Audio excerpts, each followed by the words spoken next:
Students, आज की video में हम IUPAC names and common names की स्टडी करेंगे। IUPAC names and common names की स्टडी करने से पहले हम आपको IUPAC नेम की बारे में बताने की कोशिश करते हैं। देखिए IUPAC, यहाँ पर मैं आपको बता दूँ, ये देखिए IUPAC, ये IUPAC international union of pure and applied chemistry, international union of pure and applied chemistry, ये IUPAC का फुल फॉर्म होता है। डियर स्टूडेंट्स, अभी हम IUPAC नेम्स की बात कर रहे हैं। IUPAC नेम्स में आपको कुछ वर्ड याद करना पड़ेगा, जिनको मैं आपको ओरली बता देता हूँ। फर्स्ट पॉइंट ये है, ये देखिए IUPAC नेम्स में फर्स्ट पॉइंट ये है, आपको पता है ये सब फंक्शनल ग्रुप होते हैं, जैसे OH, CHO, NH2, COOH, COCl, COOR, है ना, CONH2, ठीक है, SH, ठीक है, ये X, ये सभी क्या होते हैं डियर? फंक्शनल ग्रुप होते हैं, क्रियात्मक समूह होते हैं। तो मैं आपको ये कह रहा हूँ, इसका फर्स्ट पॉइंट आपको ये याद रखना है कि जब भी कोई फंक्शनल ग्रुप किसी रेडिकल से या फिर किसी हाइड्रोजन से लिंक होता है, एक बार फिर से देखिए, जब कोई फंक्शनल ग्रुप यानी ये किसी हाइड्रोजन और या फिर किसी रेडिकल से लिंक होता है, तब आपको वर्ड रूट, ये जो होते हैं डियर, ये क्या है? वर्ड रूट है। ये C1, C2, C3, C4, C5, इनको क्या बोलते हैं? Word root.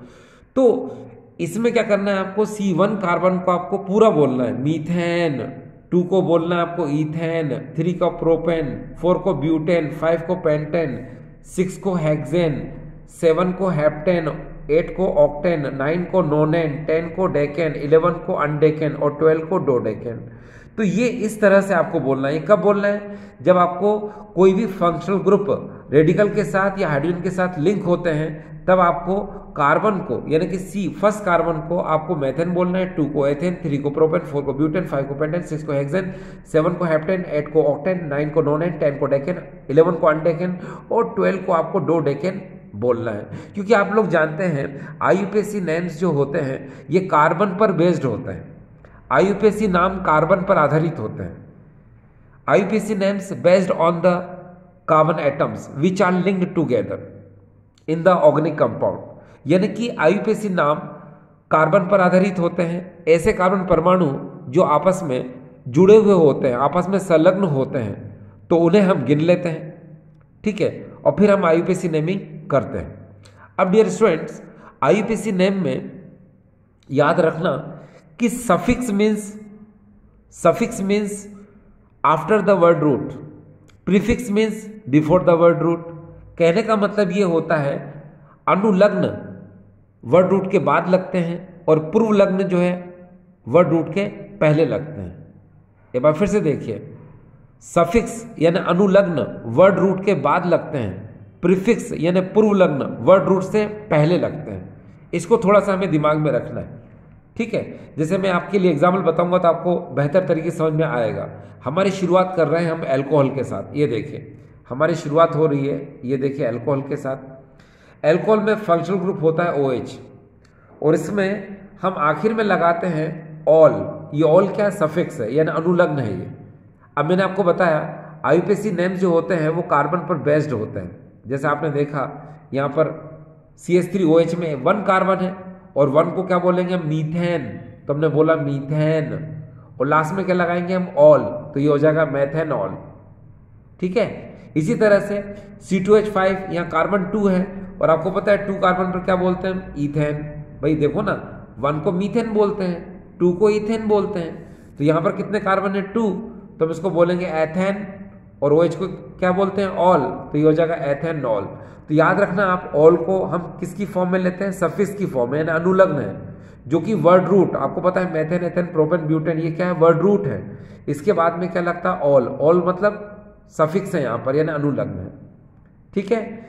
अब डियर स्टूडेंट्स, एक बात को हम समझने की कोशिश करें कि यहाँ पर ये जो सफिक्स है यानी अनुलग्न है, अगर मान लो ये वोवल से स्टार्ट होता है, वोवल का मतलब होता है आपको पता है ए, ई, आई, ओ, यू, ठीक है, ये वोवल इससे स्टार्ट होता है, या फिर सेमी वोवल डब्ल्यू वाई, फिर से देखिए ए, ई, आई, ओ, यू, डब्ल्यू, वाई से स्टार्ट होता है ये, तो आप इसका जो ई है उसको हटा सकते हो। आपको पता है मीथेन में लास्ट में क्या आता है, ये देखिए ई आता है, इथेन में ई आता है, प्रोपेन में ई आता है, तो आप इनको कब हटाओगे, जब इस सफिक्स में ए, ई, आई, ओ, यू, डब्ल्यू, वाई से स्टार्टिंग होती है। अब जैसे इस एग्जांपल में आप देख रहे हो ऑल, ये ओ से स्टार्ट हो रहा है, ये देखिए ओ से, तो इसीलिए आपने इसके ई को क्या कर दिया, हटा दिया, ठीक है, फिर आपने ये ऐड कर दिया ऑल, तो ये हो जाएगा मैथेनॉल। सिमिलरली इसी तरह से देखें आप C2H5 OH है, कार्बन 2 है, तो हम बोलेंगे ईथेन, ईथेन का ई हटा दिया और फिर हमने क्या कर दिया OH में ओल लगा दिया, तो ये हो जाएगा एथेनॉल। सिमिलरली C3H7 को हम लोग बोलेंगे प्रोपेनॉल, तो ये आपको समझ में आ गया। नेक्स्ट हम क्वेश्चन ले रहे हैं, ये है हमारे सामने नाइट्रो। नाइट्रो में ये NO2 ग्रुप है और इसमें हम नाइट्रो को प्रीफिक्स लेते हैं, यानी कि पूर्व लग्न के रूप में लेते हैं। जैसे एग्जाम्पल यहाँ पर CH3NO2 है, तो पहले आपको प्रीफिक्स है तो पहले आपको इसको बोलना पड़ेगा, तो इसको क्या बोलते हैं हम, नाइट्रो, तो हमने बोल दिया नाइट्रो। फिर कार्बन 1 है तो हम बोलेंगे मीथेन। इसी तरह से C2H5NO2 है, तो पूर्व लग्न यानी कि प्रीफिक्स में पहले इसको बोलेंगे हम, तो हम बोलेंगे नाइट्रो, और फिर कार्बन 2 है तो बोलेंगे ईथेन, तो ये देखो नाइट्रो ईथेन।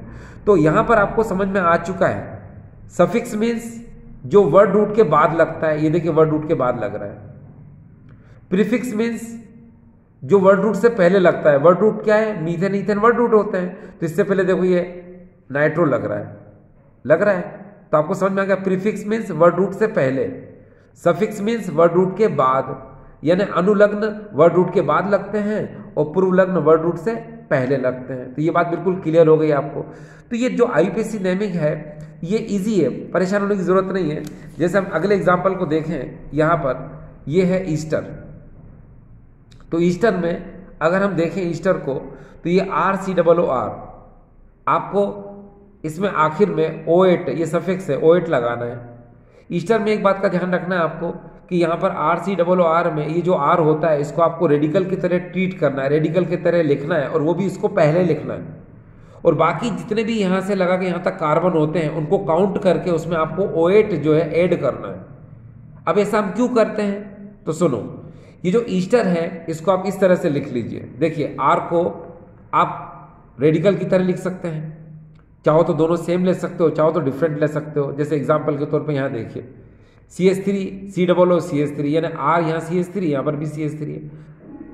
आप चाहो तो चेंज भी कर सकते हो C2H5 और C2H5, आप चाहो तो और भी चेंज कर सकते हो, यहाँ CH3 ले लो और यहाँ पर C2H5 ले लो, तो ये आप पर डिपेंड करता है। अब हम बात करेंगे इसकी नेमिंग की।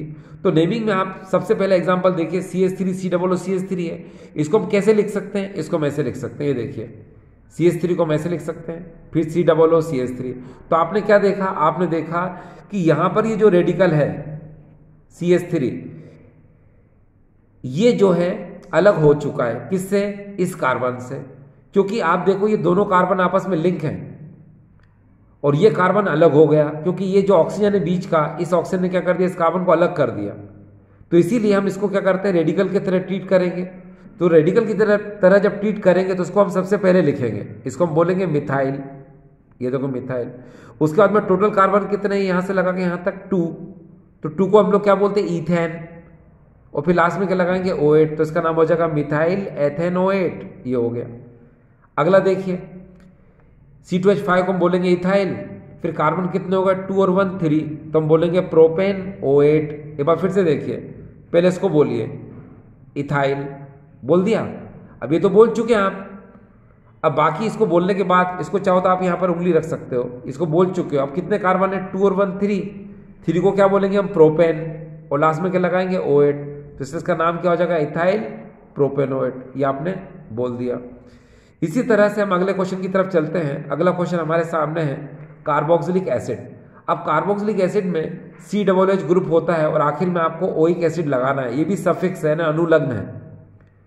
पहला एग्जांपल है हमारे सामने HCOOH, दूसरा है CH3COOH, तीसरा है C2H5COOH।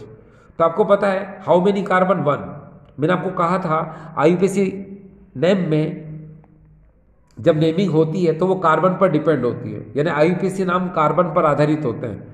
तो पहले हम उन कार्बन को गिनते हैं जो आपस में लिंक हैं, जो आपस में संलग्न है, आपस में जुड़े हुए हैं, ठीक है। उसके बाद ही उसमें प्रीफिक्स और सफिक्स का यूज करते हैं, पूर्वलग्न अनुलग्न का यूज करते हैं।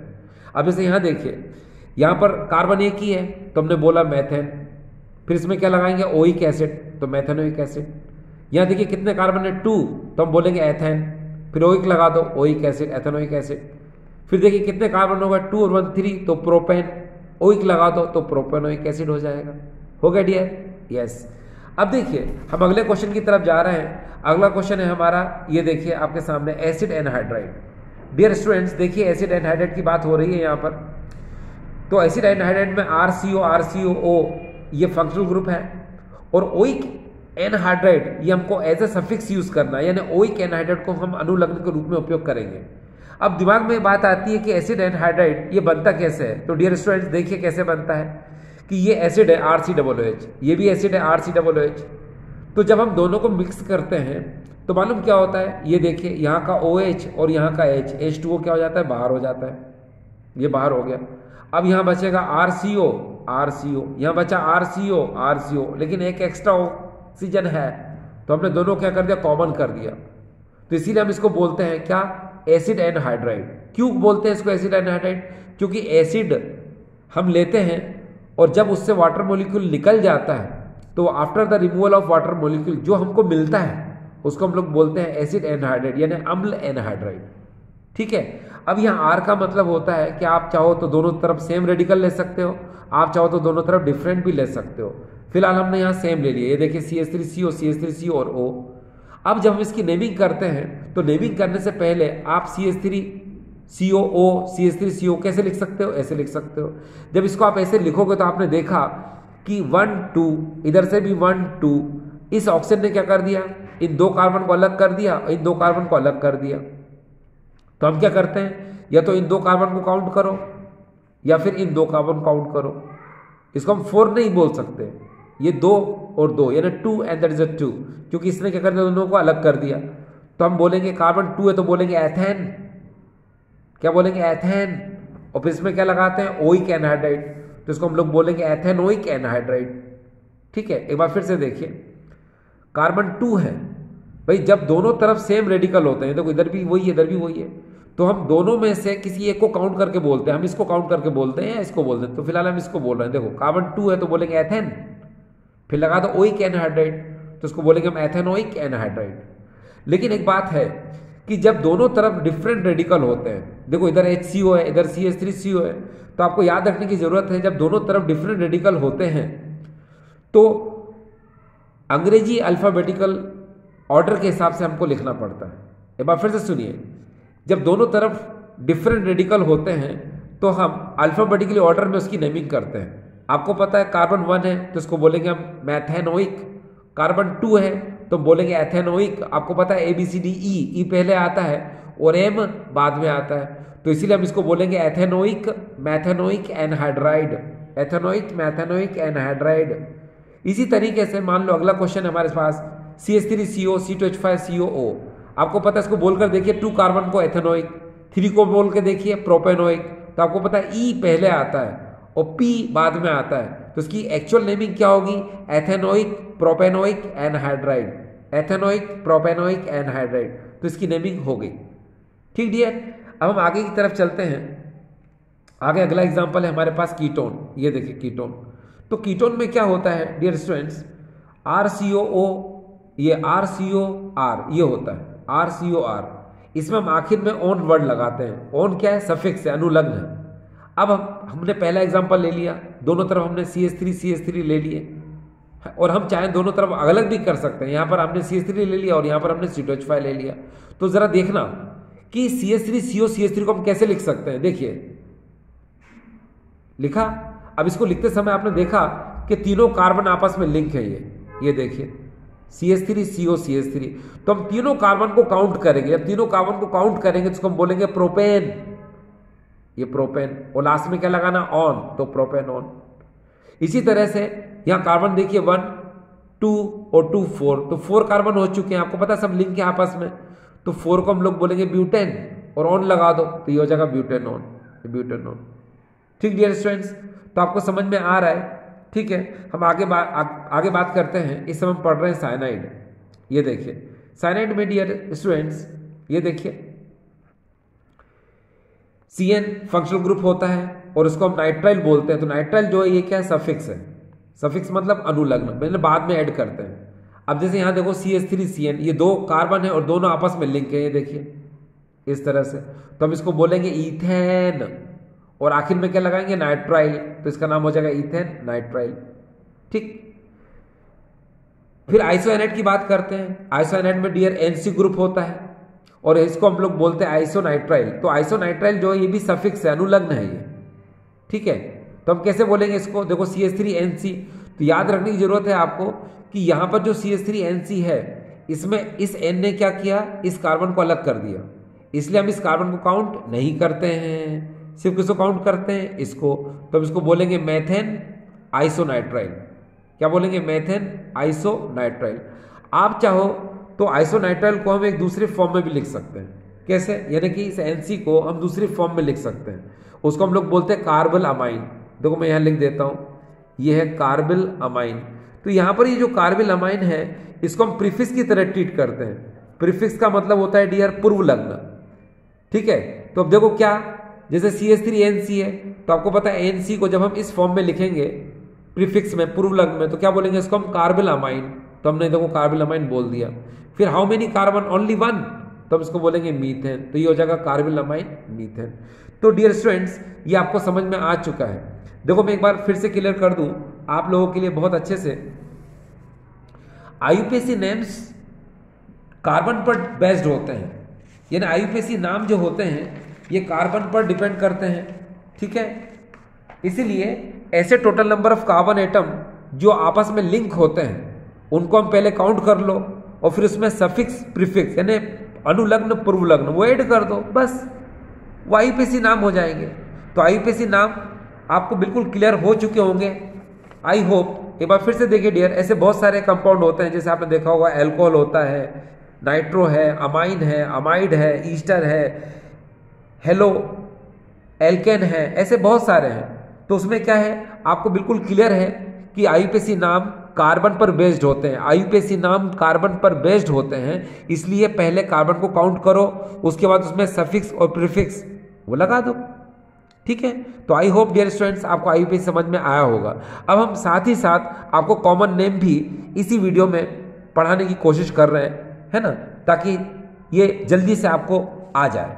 डियर स्टूडेंट्स IUPAC नाम कार्बन पर बेस्ड होते हैं, मगर कॉमन नेम कभी भी कार्बन पर डिपेंड नहीं होते हैं। ठीक है, ये दिमाग में रखना, कॉमन नेम्स कार्बन पर डिपेंड नहीं होते हैं। तो चलिए अब हमारी शुरुआत होगी कॉमन नेम्स के साथ। ठीक है, चलिए चलते हैं हम लोग। देखो डियर स्टूडेंट्स एक बार फिर से बात करते हैं हम यहाँ पर आपके साथ। देखिए इस समय हम पढ़ रहे हैं कॉमन नेम्स। तो मैं आपसे कह रहा था कि कॉमन नेम्स कार्बन पर बेस्ड नहीं होते हैं।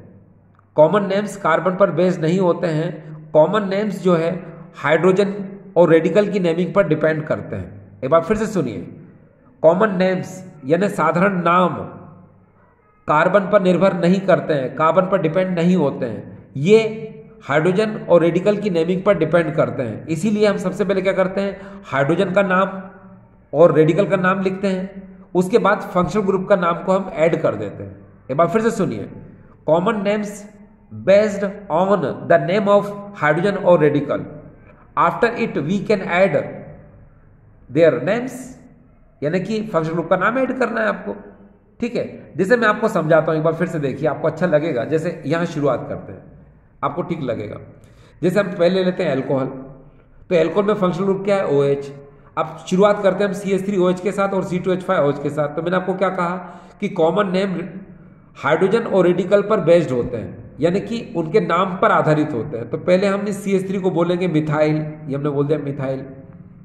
फिर OH को क्या बोलते हैं, अल्कोहल, तो ये हो जाएगा मिथाइल अल्कोहल। सिमिलरली इसी प्रकार से C2H5OH है, तो इसको रेडिकल की तरह बोलो। रेडिकल में क्या बोलते हैं इसको, एथिल यानी इथाइल। OH एल्कोहल यानी एल्कोहल। तो आपको समझ में आ रहा होगा, ठीक है। एक बार फिर से देखिए, एल्कोहल में हम OH का यूज करते हैं। इस समय हम पढ़ रहे हैं कॉमन नेम्स, और कॉमन नेम्स जो हैं ये हाइड्रोजन और रेडिकल के नेम पर डिपेंड करते हैं, इसलिए पहले रेडिकल और हाइड्रोजन का नाम लिखना चाहिए, उसके बाद में ये जो फंक्शनल ग्रुप हमको दिया हुआ है बस इसको लिख दो। जैसे ये CH3OH है तो इसको बोलेंगे मिथाइल, OH को एल्कोहल, तो मिथाइल एल्कोहल।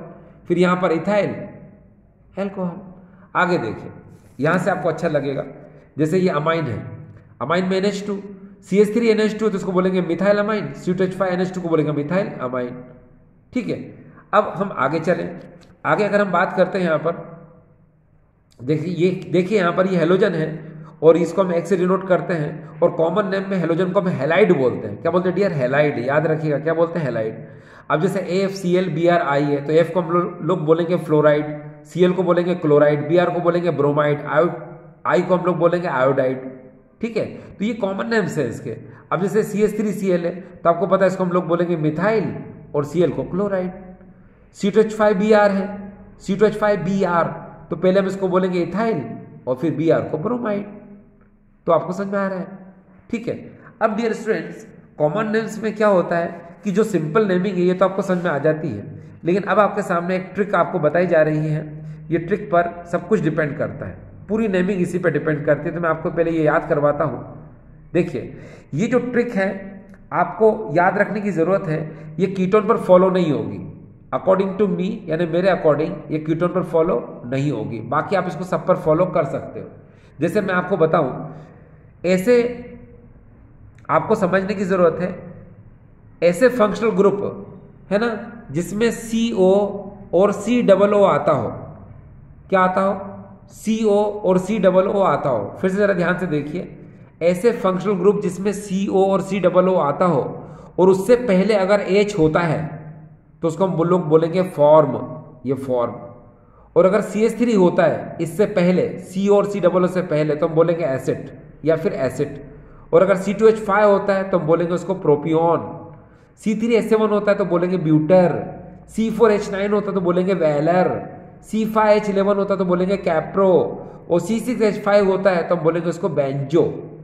एक बार फिर से देखिए, मैंने कहा आपको CO और COO से पहले अगर H है तो हम उसको कहेंगे फॉर्म। अगर CO और COO से पहले CH3 है तो उसको बोलेंगे हम एसिड। और CO COO से पहले C2H5 है तो उसको बोलेंगे प्रोपियोन। और अगर C3H7 है तो बोलेंगे ब्यूटर। C4H9 है तो उसको बोलेंगे हम वेलर। C5H11 है तो उसको बोलेंगे कैप्रो। और C6H5 है इसको बोलेंगे हम बेंजो। तो ये आपको याद रखना पड़ेगा। अब मैं आपकी जल्दी जल्दी हेल्प करता हूं तो आपको पूरी ट्रिक समझ में आ जाएगी कि आखिर ये है क्या। देखिए, देखो सबसे पहले हम एग्जांपल ले रहे हैं यहाँ पर एल्डिहाइड। ये देखिए, हम इसी ट्रिक की हेल्प लेंगे जो आपके सामने है। एल्डिहाइड, एल्डिहाइड में CHO, ठीक है, और इसको हम CHO, यानी आप देख रहे हैं इसमें CO ग्रुप आ गया। अब आपको पहला एग्जांपल मिल रहा है यहाँ पर CHO। तो आपने देखा यहाँ पर क्या हुआ कि CO से पहले अगर H है तो हम इसको बोलेंगे फॉर्म। ये देखिए फॉर्म बोलते हैं। अगर H है तो क्या बोलते हैं? फॉर्म। ये मैंने फॉर्म बोल दिया, बस आप एल्डिहाइड लगा दो तो फॉर्म एल्डिहाइड हो जाएगा। अब देखो CO से पहले CH3 है तो हम इसको बोलते हैं एसिड। ये देखो एसिड, एल्डिहाइड लगा दो तो ये हो जाएगा एसिड एल्डिहाइड। इसी तरह से C2H5 CO से पहले होता है तो हम इसको बोलते हैं प्रोपियोन। ये देखिए प्रोपियोन, तो बस प्रोपियोन लिख के एल्डिहाइड लगा दो तो प्रोपियोन एल्डिहाइड हो जाएगा, ठीक है। एक बार फिर से बात हम करते हैं। ये हमारे सामने अगला एग्जाम्पल है एसिड क्लोराइड का। इसको हम COCl बोलते हैं और इसके आखिर में हम लगाते हैं वायल क्लोराइड। ये देखिए YL क्लोराइड, ठीक है। क्या लगाते हैं इसमें? YL chloride. अब देखो, पहला एग्जांपल है HCOCl, दूसरा है CH3COCl, तीसरा है C2H5COCl, तीसरा है C3H7COCl। तो आपको मैं बता दूं कि H होता है, ये देखिए, तो H को हम लोग क्या बोलते हैं? फॉर्म बोलते हैं। ये देखिए लिखा है यहाँ पर, ये देखिए यहाँ पर क्या लिखा है? फॉर्म। ये फॉर्म, तो फॉर्म YL लगा दो फॉर्माइल क्लोराइड हो जाएगा। ये देखिए YL क्लोराइड लगाएंगे ना तो क्या हो जाएगा? ये देखिए, ये तो समझ में आ गया आपको कि H अगर होता है तो क्या बोलते हैं? हम फॉर्म बोलते हैं। CH3 होता है तो हम उसको एसिड बोलते हैं। C2H5 होता है तो उसको हम प्रोपियोन बोलते हैं। और C3H7 होता है तो उसको हम ब्यूटर बोलते हैं। तो देखिए यहाँ पर H है तो हम बोलेंगे इसको फॉर्म, और COCl के लिए YL क्लोराइड तो इसको बोलेंगे हम फॉर्माइल क्लोराइड यानी फॉर्मिल क्लोराइड। CO है, CO से पहले CH3 तो इसको बोलेंगे एसिड, और COCl के लिए YL तो इसका हो जाएगा एसिटाइल क्लोराइड यानी एसिटिल क्लोराइड। फिर C2H5 को हम लोग बोलेंगे प्रोपियोनिल क्लोराइड, फिर इसको हम लोग बोलेंगे इसको हम लोग बोलेंगे यहां पर क्या, ब्यूटोराइल क्लोराइड। क्या बोलेंगे डियर इसको हम, ब्यूटोराइल क्लोराइड। ये क्या हो जाएगा डियर, यहां पर आपने देखा C3H7 है, CO से पहले तो ब्यूटर तो बोल ही दिया हमने, और COCl को क्या बोलेंगे हम, YL, तो इसमें YL लग जाएगा, क्या लग जाएगा डियर, YL, तो ये हो जाएगा ब्यूटोराइल क्लोराइड। ये हो जाएगा डियर ब्यूटोराइल क्लोराइड। ये देखिए, ये आपको समझ में आ गया, ब्यूटोराइल क्लोराइड।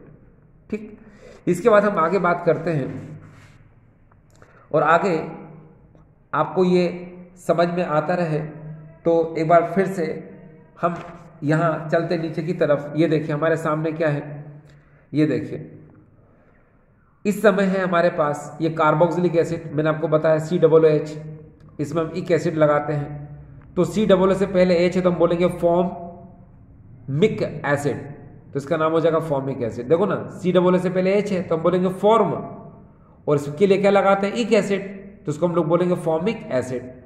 फिर देखो CH3COOH है तो COO से पहले CH3 तो हम बोलेंगे इसको एसिड, फिर इसमें इक लगा दो तो ये हो जाएगा एसिटिक एसिड। तो आप समझ में आपको आ गया होगा। हम आगे चलते हैं, इस समय हम बात करते हैं यहाँ पर ईस्टर की।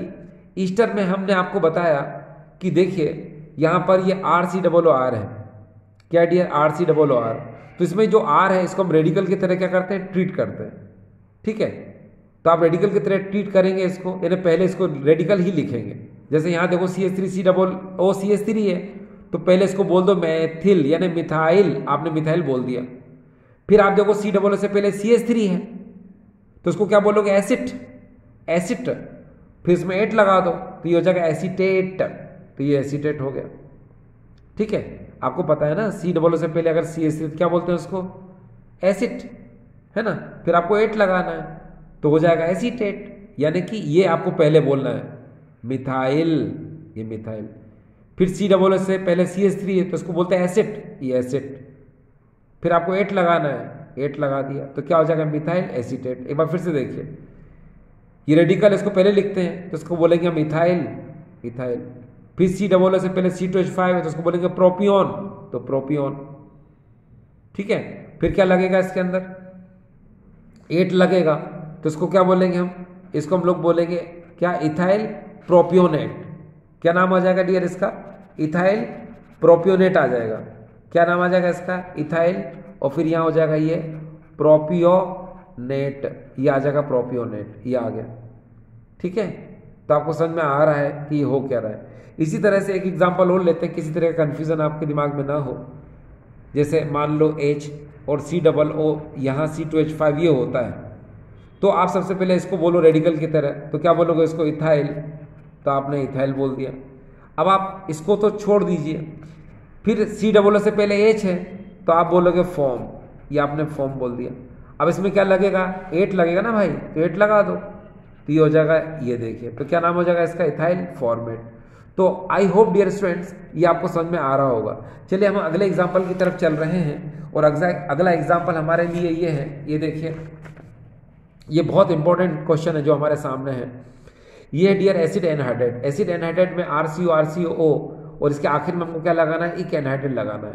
सपोज मान लो दोनों तरफ सेम रेडिकल हो, ये देखिए CH3CO CH3CO और O, तो आपको मैंने बताया कि CO से पहले CH3 है तो इसको हम लोग बोलेंगे एसिड, क्या बोलेंगे, एसिड। फिर आपको लगाना है इक, और एनहाइड्रेट तो लगाना ही पड़ेगा, तो क्या बोलेंगे इसको हम, एसिटिक एनहाइड्रेट, तो हमने एसिटिक एनहाइड्रेट बोल दिया। क्योंकि आपको पता है दोनों तरफ जो सेम होते हैं तो किसी एक को ध्यान में रखकर हम नेमिंग करते हैं, इसको कर लो चाहे इसको कर लो, तो क्या बोलेंगे इसको हम, एसिटिक एनहाइड्रेट। अब दूसरा देखिए, जब दोनों तरफ डिफरेंट रेडिकल होते हैं तो आप क्या करते हैं कि फिर दोनों की नेमिंग करना पड़ती है। जैसे क्या बोलोगे आप, HCO और यहाँ CH3CO है तो CO से पहले H है तो क्या बोलेंगे, फॉर्म, और CO से पहले CH3 तो बोलेंगे एसिड। तो पहले हम इसको बोलेंगे ना अल्फाबेटिकल ऑर्डर में, मैंने बताया था जब दोनों तरफ डिफरेंट रेडिकल होते हैं तो हम अल्फाबेटिकल ऑर्डर में जो पहले आता है उसको हम पहले बोलते हैं। तो क्या हो जाएगा, ये एसिटिक फॉर्मिक एनहाइड्राइड हो गया। अब आखिरी क्वेश्चन देखिए, CH3CO C2H5COO है, तो आपको पता है यहाँ पर कि ये एसिटिक हो जाएगा और ये प्रोपियोनिक हो जाएगा, तो अब इसको बोलेंगे एसिटिक प्रोपियोनिक एनहाइड्राइड। ये हो गया एसिटिक प्रोपियोनिक एनहाइड्राइड। तो डियर स्टूडेंट, डरने की जरूरत नहीं है। जब दोनों तरफ हमको डिफरेंट डिफरेंट रेडिकल नजर आते हैं तो उनको हम हमेशा अल्फाबेटिकल ऑर्डर में लिखते हैं। तो आप लिख के देख लिया करो, जैसे CO से पहले H है तो आप बोलोगे उसको फॉर्म, तो ये हो जाएगा फॉर्मिक। CO से पहले CH3 है तो ये हो जाएगा एसिटिक। तो आपको पता है A पहले आता है तो एसिटिक, फिर इसको लिख लो फॉर्मिक एनहाइड्राइड। सिमिलरली CO से पहले CH3 है तो इसको एसिटिक बोलो, CO से पहले C2H5 है तो प्रोपियोनिक बोलो, है ना। अब आप खुद समझदार हैं, अल्फाबेटिकल ऑर्डर में क्या आएगा, एसिटिक प्रोपियोनिक एनहाइड्राइड, ये हो जाएगा। ठीक है, तो यहां आपको समझ में आ रहा है कि ये टफ नहीं है, यानी आप इसको कर सकते हैं। देखो IUPAC नेम और कॉमन नेम में सबसे बड़ा फैक्टर एक है, यही है कि IUPAC नेम कार्बन पर बेस्ड होते हैं और कॉमन नेम जो है ये कार्बन पर बेस्ड नहीं होते हैं, ये नेम ऑफ हाइड्रोजन और नेम ऑफ रेडिकल पर बेस्ड होते हैं। ठीक है, तो इतनी सी बात हमको समझ में आनी चाहिए। ठीक डियर, अब एक बात और मैं आपको बता दूं कि कॉमन नेम और IUPAC नेम में, है ना, कभी आपने ध्यान दिया हो तो ज्यादातर कॉमन नेम में क्या आता है डियर, YL वर्ड आता है, ये YL वर्ड आता है, ये वर्ड आता है। ठीक है, कॉमन नेम में ज्यादातर यही, मोस्टली यही वर्ड आता है। ठीक है, और IUPAC नेम में आपने देखा हो ज्यादातर क्या आता है, ANE या फिर AN, ये वर्ड आता है। ठीक है, जैसे हम इसकी बात करें, जैसे ये CH3NH2 है, तो IUPAC नेम अगर हमको उसको लिखना है तो क्या बोलेंगे इसको बोलेंगे मैथेन एमाइन। तो ये देखिए मैथेन अमाइन, है ना। अब इसका ई तो आप हटा सकते हैं बाद में, कैसे, तो ये हो जाएगा मैथेन अमाइन। ये देखिए, तो आपने देखा एन वर्ड आ रहा है इसमें। और अगर इसी का कॉमन नेम लिखना हो, साधारण नाम लिखना हो, तो क्या बोलेंगे इसको, ये देखिए इसको हम लोग बोलेंगे मिथाइल अमाइन। ये देखिए इसमें YL वर्ड आ रहा है ना। देखिए अब हमारे लिए नया क्वेश्चन है ईथर। अब हमको ईथर का जो है कॉमन नेम करना है, तो आपको पता है ईथर ROR, ठीक है। और यहाँ R की जगह पर आप दोनों तरफ R की जगह पर सेम रेडिकल ले सकते हैं, या चाहे तो आप डिफरेंट रेडिकल ले सकते हैं। जैसे मैंने यहाँ पर एक तरफ C2H5 लिया और यहाँ पर मैंने CH3 लिया। अब देखिए जैसे मुझे CH3O CH3 की नेमिंग करना है, कॉमन नेम करना है इसका, तो बिकॉज ये भी रेडिकल CH3, ये भी रेडिकल CH3 है, तो हम इसको बोल सकते हैं डाई मिथाइल, और O को हम लोग बोलते हैं ईथर, तो इसकी नेमिंग हो जाएगी डाई मिथाइल ईथर। तो ये देखिए ये हो जाएगा डाई मिथाइल ईथर, तो ये इसकी नेमिंग हो गई। देखिए जब दोनों तरफ सेम रेडिकल होते हैं तो आप इस तरह यूज कर सकते हो डाई मिथाइल ईथर। लेकिन जब ईथर में आपको दो डिफरेंट रेडिकल नजर आते हैं, जैसे यहाँ देखिए इथाइल है, यहाँ देखिए मिथाइल है, तो याद रखिए जब दो डिफरेंट रेडिकल आपको नजर आते हैं तो अल्फाबेटिकली ऑर्डर में, अंग्रेजी वर्णमाला के क्रम में आपको उनकी नेमिंग करना पड़ती है। जैसा कि आप जानते हैं E for ethyl and M for methyl. E for elephant, M for monkey. Elephant पहले आएगा, बाद में मंकी आएगा, है ना डियर। तो इसीलिए हम पहले क्या बोलेंगे, इथाइल, फिर बोलेंगे methyl and then finally ether. तो इथाइल मिथाइल ईथर इसकी नेमिंग हो जाएगी, है ना। ये देखिए यहाँ पर हो जाएगा इथाइल, फिर हो जाएगा यहाँ पर मिथाइल एंड लास्ट में ईथर। जिस तरह से आपने नेमिंग देखी, बिल्कुल सिमिलर नेमिंग आपको कीटोन में भी नजर आएगी। जैसे यहाँ देखें आप, कीटोन का फॉर्मूला होता है RCOR, ठीक है।